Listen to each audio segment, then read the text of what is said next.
Abra a sua Bíblia, carta que Paulo escreve aos Filipenses. Capítulo é o primeiro, versículo 12 a seguir. Filipenses, capítulo 1, versículo 12. Amém? Quem não tem Bíblia, sente do lado de um que tem. Ou então a igreja olha e vê, quem não tem Bíblia vai lá e partilha a leitura, dê a sua Bíblia, isso é bom. Faz com que, de fato, Atos se cumpra em nós do ponto de vista de que a igreja tinha tudo em comum: oração, comunhão, partir do pão, não é? Leitura bíblica. Carta que Paulo escreve aos Filipenses, amados, capítulo 1. A minha versão é King James, talvez diferente da maioria das versões. Amém?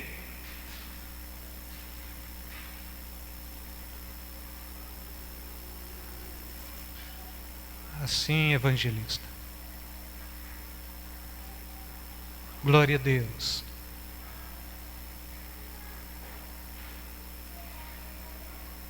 Esperar que todos achem para termos esta comunhão da palavra. Isto, versículo 12, 1:12, da palavra do Senhor.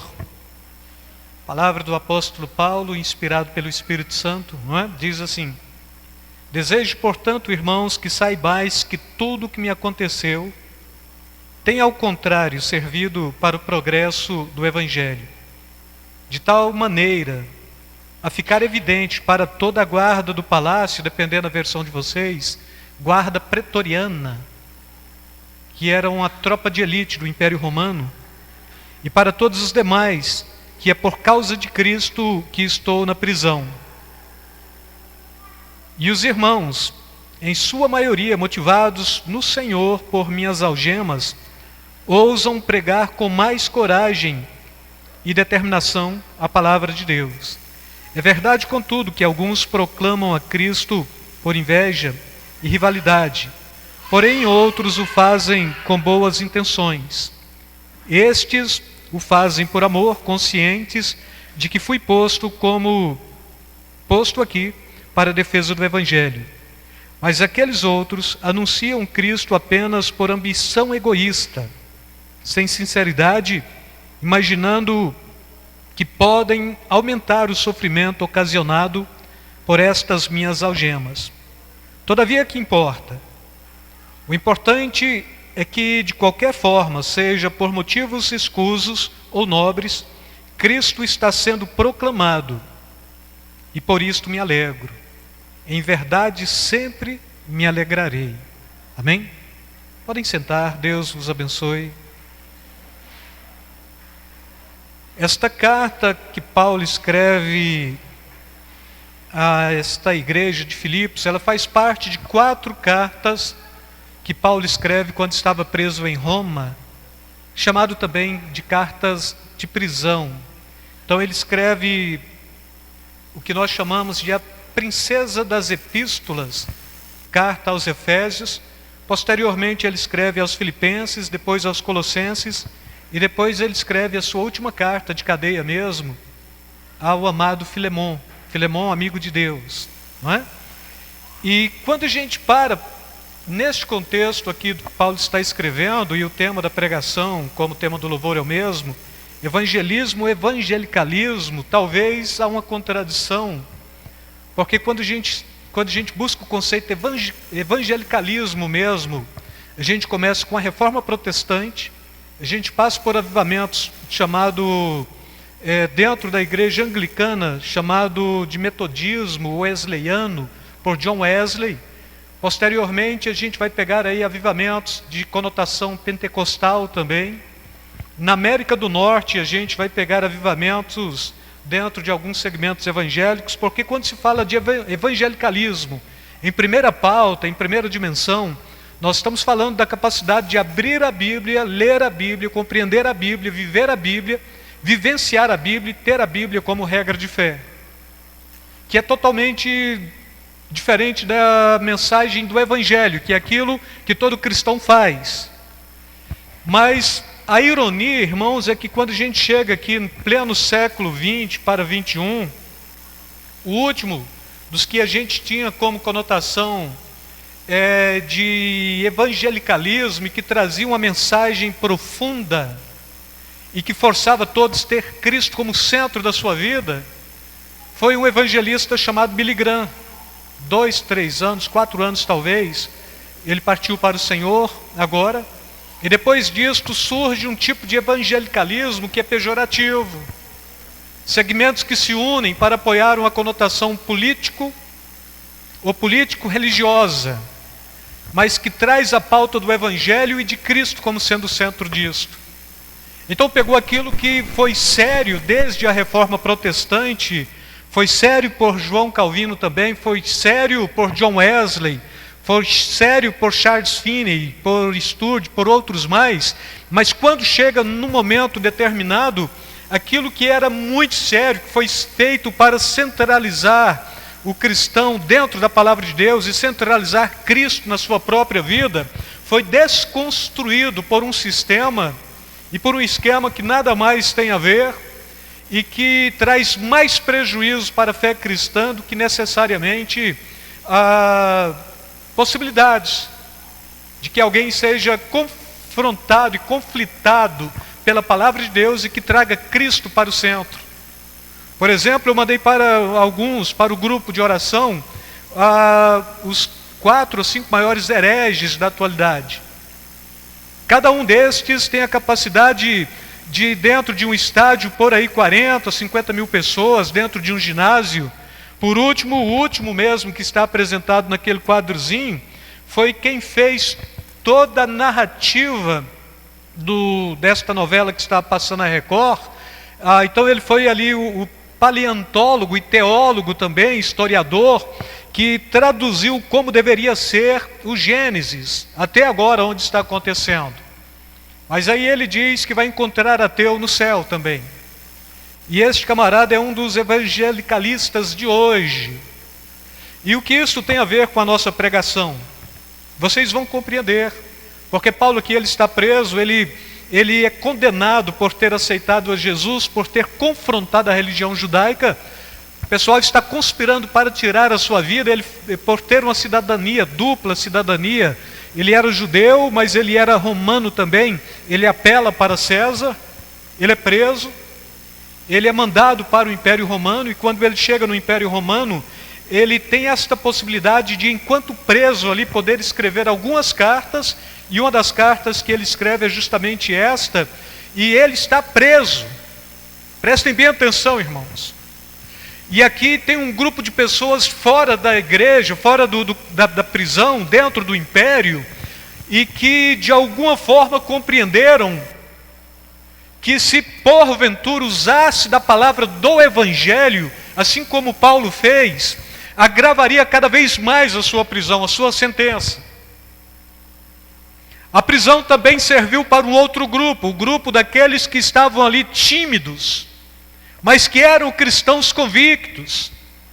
E quando perceberam que Paulo, ele estava ali preso por ser um proclamador do Evangelho, e o Evangelho estava pautado na compreensão de que havia um único Senhor e Salvador, estes que eram tímidos e que estavam envergonhados e talvez até no anonimato, eles tomaram ânimo para proclamar o Evangelho. E Paulo está preso.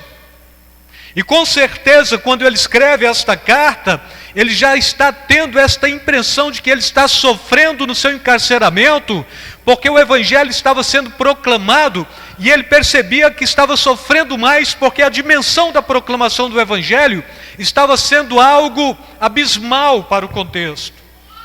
E ele chega à conclusão: tem gente que está de fato tomando ânimo, e está saindo do anonimato, está saindo da sua clausura para anunciar o Evangelho, para falar sim, Jesus salva.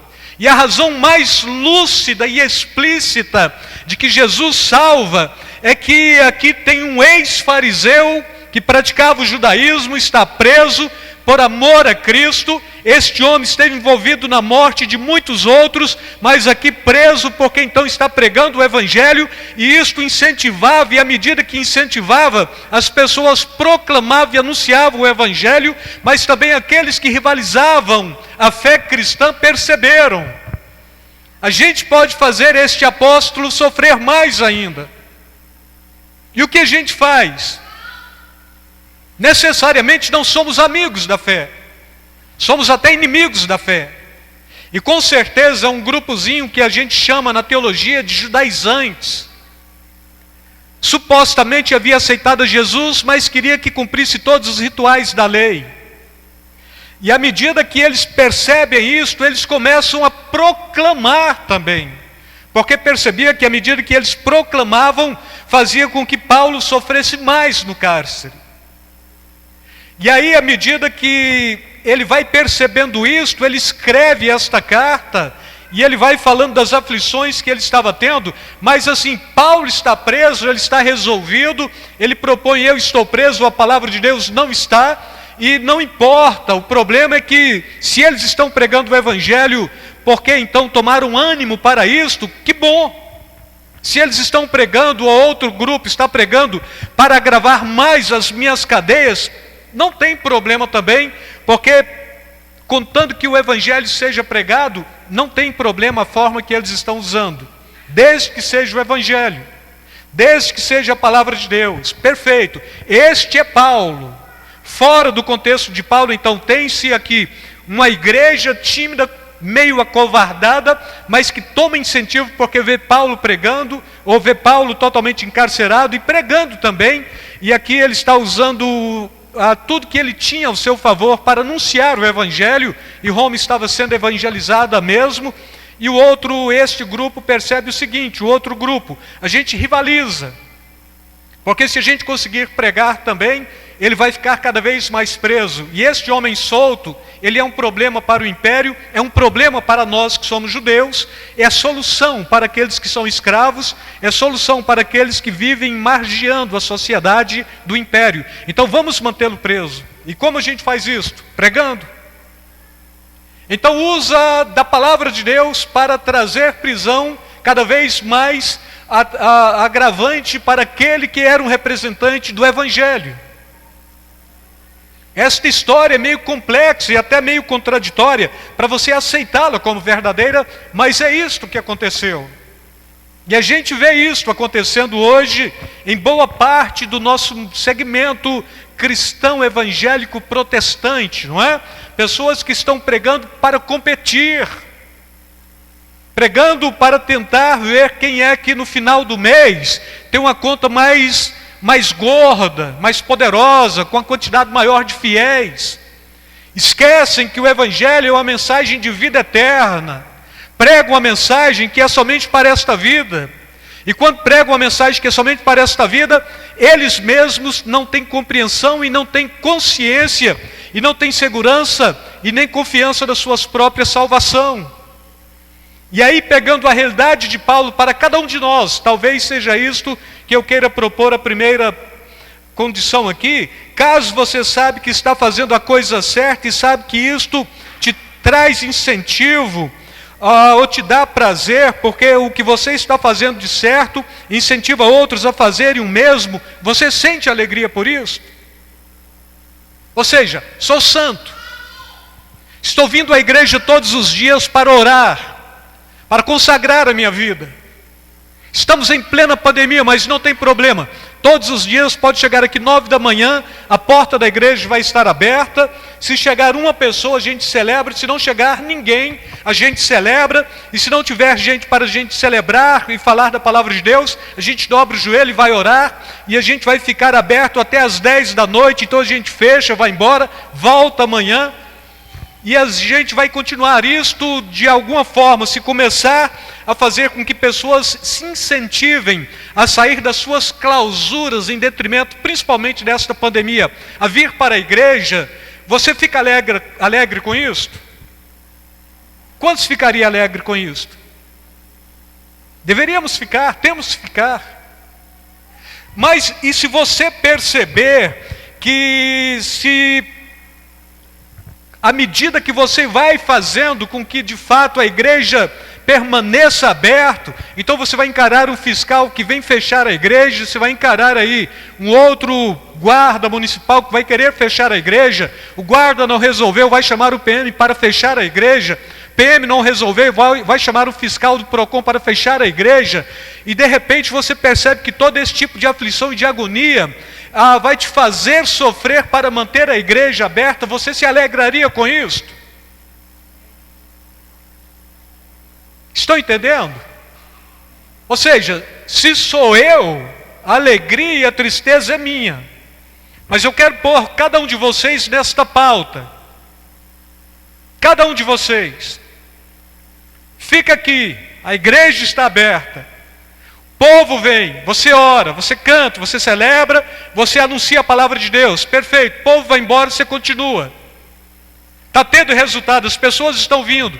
Então eu estou aqui, estou cheio de alegria porque estou percebendo que estou incentivando pessoas a saírem da sua comodidade e vir para celebrar o nome santo de Deus. Ótimo. Não, mas aí vem o PM, vem o guarda municipal, vem o fiscal, vem o representante da prefeitura e vai tentar fechar de todas as formas a igreja. E vai te afligir. E vem com mandato de prisão. E vem com mandado de busca e apreensão, e vem para tentar de todas as formas fechar a igreja, e à medida que você vai estar lutando com esse pessoal, você vai estar sofrendo. Você ainda continuaria fazendo isso?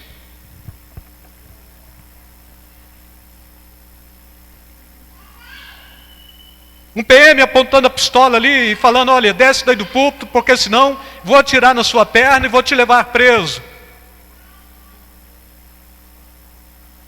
2 guardas municipais. Continuaria? Quem? Quem continuaria? Quem ficaria? Quem ousaria? Paulo.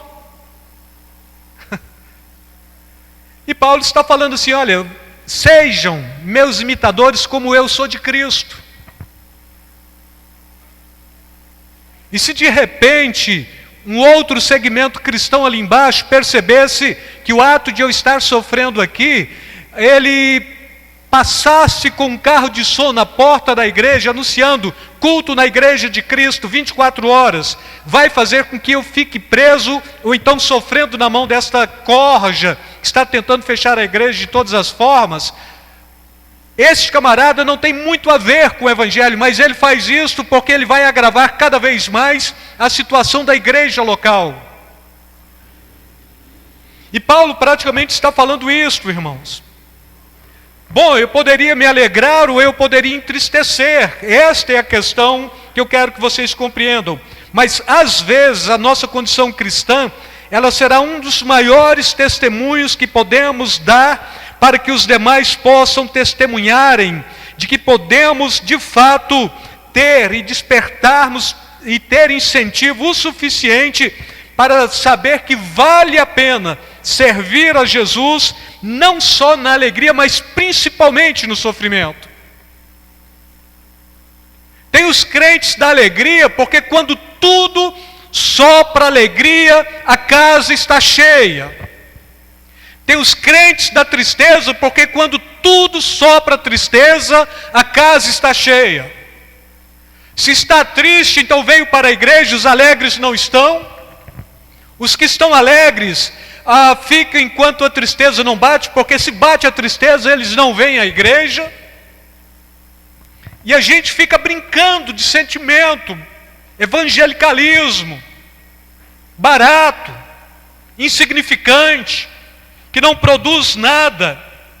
Mas se não tomarmos uma postura em relação a Deus, de que nós somos testemunhas, para que os demais possam despertar e ser incentivados de que vale a pena servir a Deus, viver por Ele e, se possível, sofrer por Ele, e, se possível, mais à frente, Paulo está falando de até morrer por Ele. Será que ficaríamos?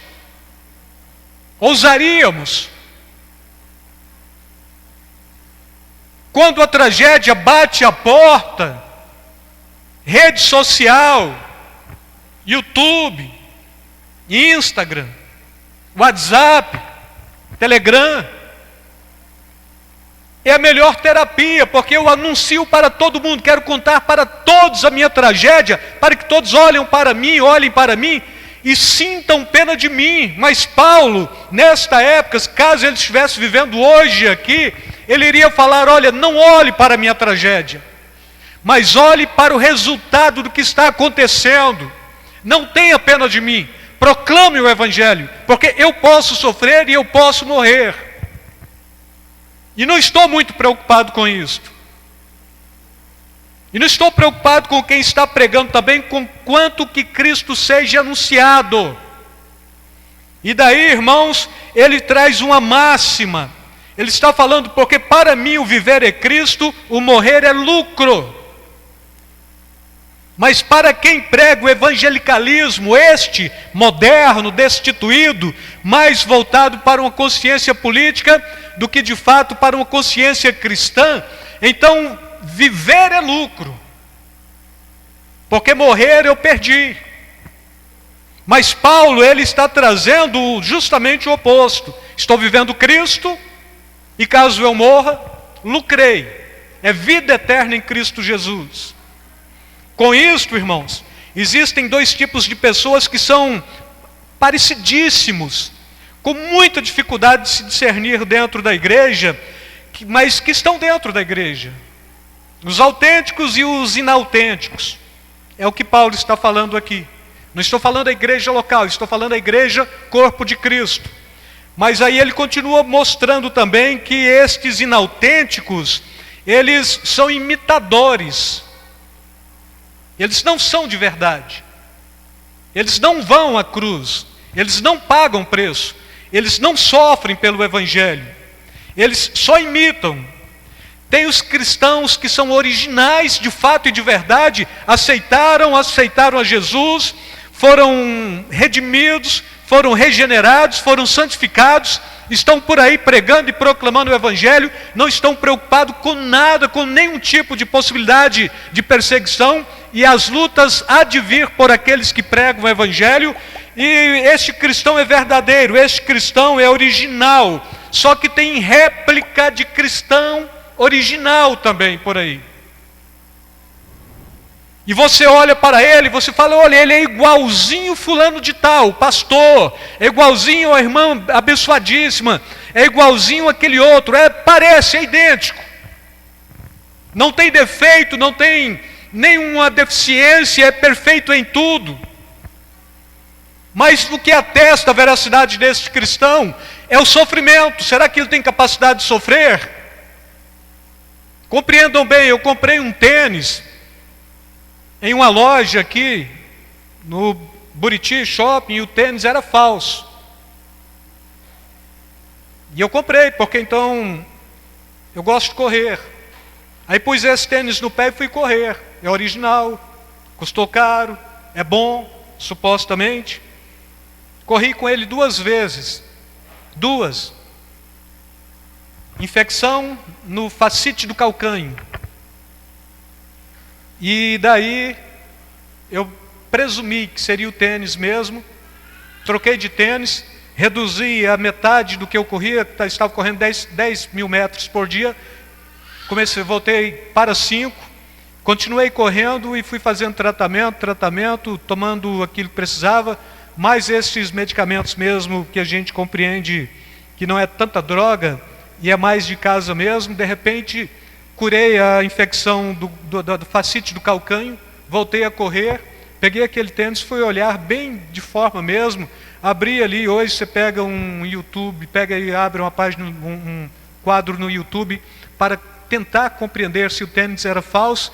Aí põe lá uma réplica e o original, e você olha para um e para o outro, não tem diferença nenhuma. Aí de repente o cara que está fazendo ali o review, né, ele começa a te falar e vai falando: olha, só que este tem isto, este tem isto, este tem isto, esta pecinha aqui é um engenheiro. O engenheiro foi pago para trabalhar somente ela, na réplica qualquer um faz ela. Então o original é este, esse aqui é réplica. Aí eu fui olhando, olhei, o meu era réplica. E isto me custou sérios problemas. E dentro da igreja, a gente vai trabalhar assim também? A ironia é que a gente vai trabalhar assim: o cristão verdadeiro, o cristão que imita, que está ali imitando, o cristão original, o cristão que é réplica. Os verdadeiros são motivados a seguirem avante quando o sofrimento vem. Nada está dando certo. A réplica, e é este outro aqui também, que é o inautêntico, ele para pelo caminho, porque olha, se não está dando certo, eu não tenho coragem de ir, porque se tem uma coisa que eu morro de medo, é de sofrer. Eu não pago preço nem por mim. E aí, dentro do evangelicalismo, porque Jesus já pagou o preço, já morreu pelos meus pecados, então eu não sou otário para isto. Esta é uma proposta para dentro deste contexto aqui. Mas o que atesta, irmãos, a nossa motivação, se ela é verdadeira ou se ela é falsa, e o que atesta a nossa capacidade de seguirmos avante, é o sofrimento. Bom, mas tem igreja que promete, caso eu esteja lá, jamais eu vou sofrer. Uma dica: nunca vá para lá. Porque se você não sofre, você não amadurece. Mas tem que sofrer? Necessariamente não, mas se chegar o sofrimento, isto não vai te abalar, não vai te abater, não vai te frustrar, não vai te decepcionar. Se você está ali para fazer algo, e se te der alegria, você continua fazendo. Se você está ali para fazer algo, e se te bater tristeza e perseguição, você continua fazendo, porque você está ali não pelo sentimento, mas você está ali em nome do Evangelho. Você é um representante do reino. E Paulo, ele está falando justamente isto, é isto que está acontecendo com ele. É justamente disto que ele está falando. Então o apóstolo, ele está aqui preso, e a sua prisão está motivando muitos cristãos verdadeiros a saírem do anonimato e a pregar o Evangelho, incentivados por seu sofrimento. Muitos discípulos que viram na prisão de Paulo um incentivo para proclamar o reino de Deus, e proclamava com muita naturalidade o reino, e anunciavam a mensagem central do Evangelho: Jesus salva, só o Senhor pode salvar, o Senhor é soberano. Então esta é a mensagem do Evangelho, principal do Evangelho. Mas existia um grupo supostamente cristão que começaram a fazer um mesmo que os discípulos autênticos estavam fazendo, mas com a motivação totalmente diferente. Então, nós estamos fazendo coisas iguais, mas com motivações diferentes. Aqueles que são autênticos, a motivação, reino de Deus. Aqueles que são inautênticos, a motivação, reino do próprio ego. Ou então fazer com que o outro sofra cada vez mais, não é? Então esta motivação, que é diferente, é o que a gente tem que trabalhar neste contexto. Agravar cada vez mais a prisão do apóstolo era a motivação de um grupinho de crentes que estavam por ali e compreenderam isso com muita naturalidade. Então a gente vai e a gente prega mesmo, a gente fala em línguas, a gente transborda na praça, a gente anuncia o Evangelho e a gente vai saber: Paulo vai estar continuando dentro da cadeia. E o Paulo, ele está dentro da cadeia falando: olha, e a palavra de Deus não está presa. E eu sinto prazer nas aflições, nas lutas, nas perseguições, nos encarceramentos, porque sei que o que resta do sofrimento de Cristo, eu estou trazendo no meu corpo. Estão entendendo isto? Eu posso até sofrer pelo reino de Deus. Isto não vai me desmotivar. Isto não pode nos desmotivar. Porque se o sofrimento e o tempo da angústia chega e isto te desmotiva, significa que você não teve um encontro genuíno com Jesus. Já falei para vocês de Spurgeon, pastoreia por 40 anos. E 40 anos ele tinha crises depressivas tão profundas, mas tão profunda, que ele chegou a contrair gota, aquele excesso de ácido nas juntas. Não conseguia andar, chegava na igreja sem conseguir dormir, subia aqui e falava para o pessoal: olha, Não tem ninguém que no tempo de euforia seja mais eufórico do que eu, mas não tem ninguém que no tempo de tristeza se entristeça mais do que eu. E é considerado o príncipe dos pregadores, porque cada sermão dele fazia um livro. Bom, mas era quando ele estava alegre? Não, era quando ele estava triste. Porque quando ele estava alegre, o livro já estava feito. Porque a gente está falando de um período da história da igreja que é recente, é moderno também, mas é século XVIII para XIX, e que qualquer sermão você ficava 2, 3, 4 horas falando. Isto que não acontece mais hoje dentro da igreja, somente falando. Tinha microfone? Não. O cara tinha que ser bom de voz. Então já começaria perdendo por ali. O John Wesley, ele pregava 2 sermões todos os dias. Orava 4 horas por dia. E andava a cavalo, e era baixinho, e a história diz que ele tinha uma estatura pequena, então ele punha um caixotinho, subia ali, e ele falava abertamente por 2, 3 horas. Depois ele pegava o seu cavalo, saía para um outro local, falava abertamente mais 2, 3 horas. Este era o verdadeiro evangelicalista, porque ele levava Cristo para o centro do povo e trazia o povo para a palavra de Deus. Depois, irmãos, os que são motivados pelo evangelho são os que produzem frutos dignos do reino. Contrapartida, os motivados por suas próprias vinganças e por suas próprias hipocrisias podem até produzir frutos para o reino. Mas no final, a motivação de cada um será recompensada. Se a motivação for correta, a recompensa será a vida eterna. Se a motivação for meramente um instrumento de vingança e de agravo na vida do próximo, é pura hipocrisia, recompensa para os hipócritas.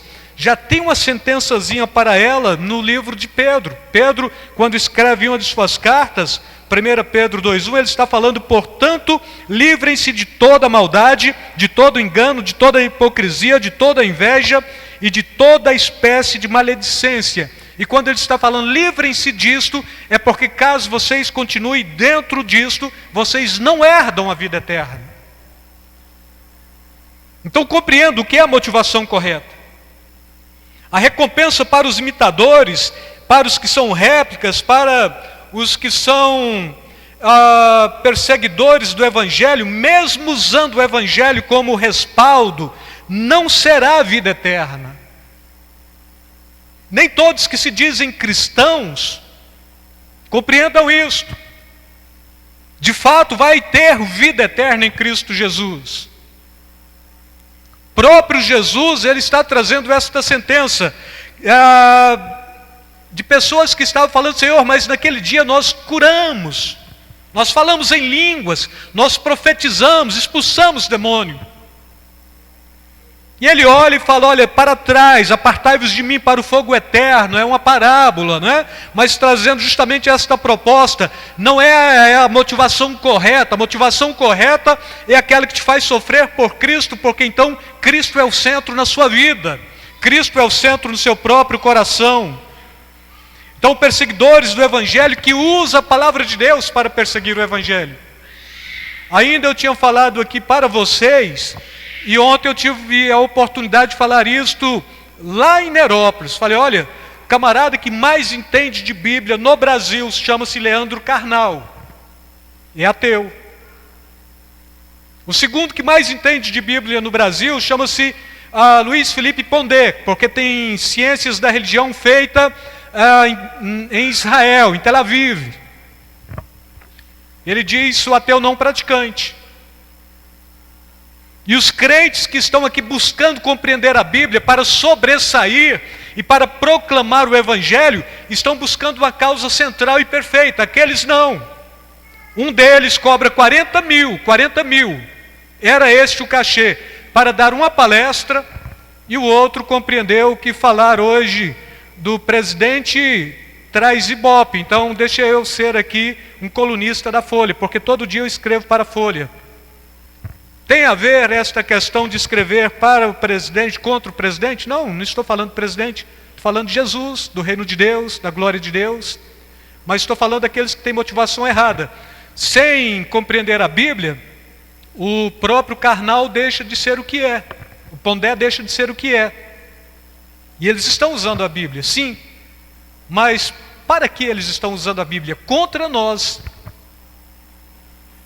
Porque eles usam verdade que são sofismas, pré-fabricadas, empurra a goela abaixo. Tem crente, tem pastor que aceita a verdade deles. E a gente está aqui nesta luta contínua, porque olha, eles estão agravando a nossa perseguição, o nosso sofrimento. Bom, mas a gente vai sofrer? Vai, porque a gente está disposto a sofrer mesmo, mas o problema é, se a gente pode se livrar desta gente, a gente livra delas. Livrar de que forma?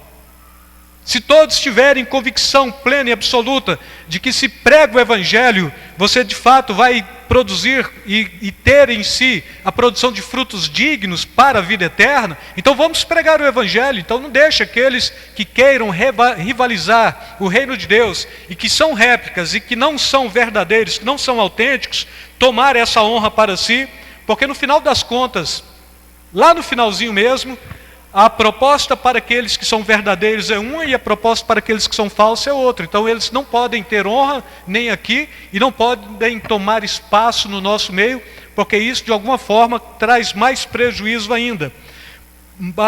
Mas para o apóstolo, o que mais era relevante naquele momento era a mensagem do Evangelho. E Paulo está falando o seguinte: o que importa? Não é? Contanto que Cristo seja anunciado de toda maneira, ou com fingimento, ou em verdade, nisto me regozijo, e me regozijarei ainda mais. Mas o problema, irmãos, é que chega um momento que você tem que se posicionar como cristão, não como apóstolo, porque ele já sabia que ele não sairia livre daquele cárcere, ainda que tenha uma soltura, vai ter uma liberdade assistida. Supostamente ele fez uma 4ª viagem missionária neste mesmo período aqui, foi até a Espanha, mas não tem dados, só tem uma proposta de que ele queria chegar à Espanha mesmo. E posteriormente ele está escrevendo a Timóteo e falando: olha, combati o bom combate, acabei a carreira, guardei a fé. Porque ele sabia, Nero decretou, degola Paulo, e o Nero decretou e foi lá o verdugo e degolou Paulo mesmo, matou, acabou a carreira. A morte para ele foi lucro, não é? Devemos nos posicionar. Agora, devemos trazer à consciência a mensagem do Evangelho independente da nossa condição. Se estou preso ou se estou livre, eu estou pregando, do nosso sentimento. Se eu estou alegre ou se eu estou triste, também eu estou vivendo a graça de Deus e contemplando a glória de Deus na minha vida e no meu coração. Depende única e exclusivamente de que tudo que nos aconteça possa nos levar a pensar como o apóstolo Paulo está pensando aqui no versículo 12: as coisas que me aconteceram contribuíram para maior proveito do Evangelho. Ou seja, o que está me acontecendo é tragédia, glória a Deus, e o Evangelho está sendo pregado. Amém. Fui expulso e tive que sair pedalando, porque alguém deu um tapa na nuca do ambiente que eu estava pregando o Evangelho. Não acontece isso no Brasil. O artigo 5º da Constituição Brasileira, se porventura isso acontecer, você pode pegar isso e processar qualquer um e mandar para a cadeia qualquer um. Mas isto é garantia de fato para o Evangelho? Você vive pela Constituição ou você vive pela Palavra de Deus?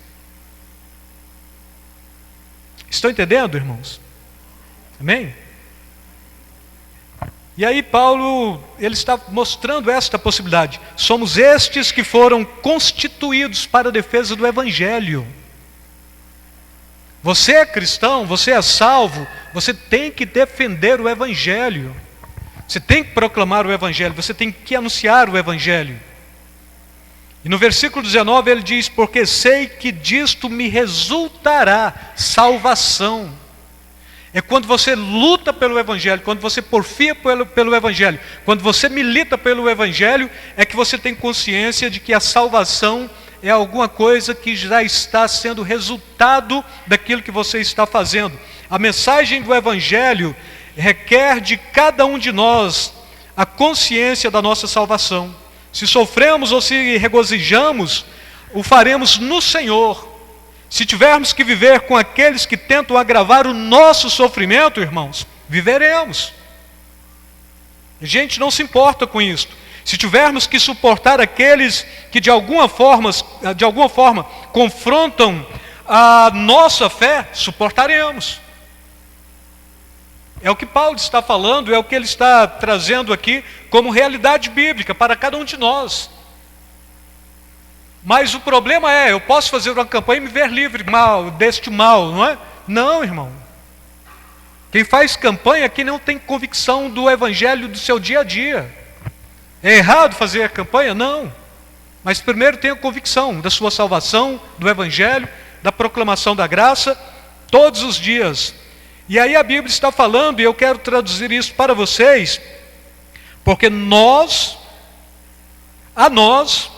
nos foi concedido em relação a Cristo não somente crer nele, mas também padecer por ele. Quantos de vocês creem em Jesus? Amém? De verdade. Então, se tiver alegria, você se alegra. Se começar a padecer, não tem problema, você está no caminho certo. Porque você foi chamado justamente para isto, não é? Não foi o sofrimento que desanimou o apóstolo. E não pode ser este tipo de circunstância que nos desmotive também.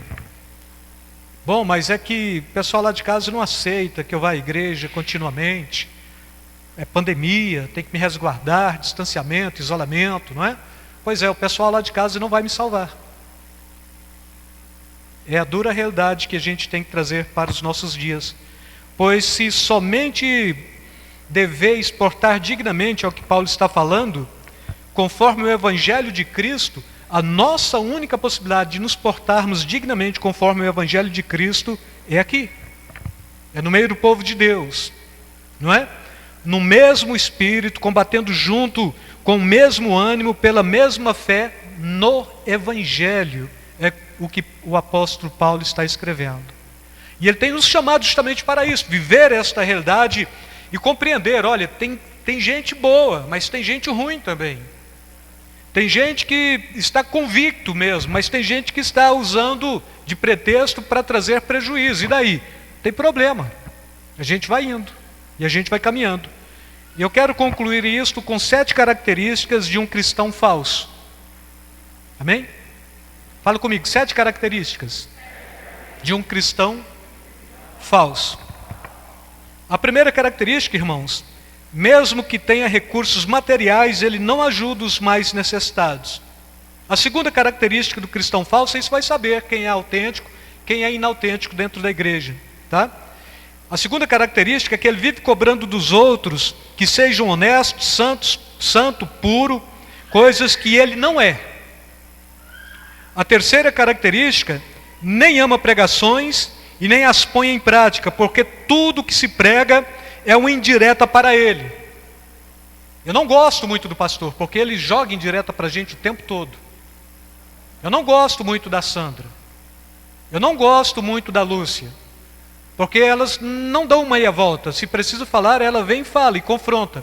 Eu não gosto muito da Tatiana, eu não gosto muito, e a gente vai levantando pessoas, aqueles que são autênticos. Não gosto muito da Graça. Eu não gosto muito da Mália. Uma vez a Mália falou algo, nossa, num momento tão certo, tão preciso, naquele momento, eu fiquei assim, eu falo, aí ela nem lembra, eu nem vou lembrar também para não tomar tempo, e ela chegou e falou assim, cria vergonha, rapaz, vai se converter, você é crente. Aí eu falei, nossa, era isso que eu tinha que falar. E ela falou. Então, gente é autêntico. E aí a outra característica, irmãos, tem desprezo por quase todos. Vive fazendo comentários negativos e maldosos sobre todos, espalhando contendas, demonstrando ressentimentos. Depois, é lobo disfarçado de ovelhas. Mostra traços de autoritarismo e egoísmo. E sétimo, gosta de se exibir. Simples, está no meio do povo de Deus, pegou estas características? Sim, peguei. Você vai saber quem de fato está com você ou quem é contra você. E todos nós sabemos quem são os que são e quem são aqueles que fingem ser. Amém? Fala, povo de Deus! Já estão disponíveis as nossas xícaras personalizadas. Os que se interessarem, deixem um eu quero nos comentários no vídeo abaixo que logo logo a gente entra em contato.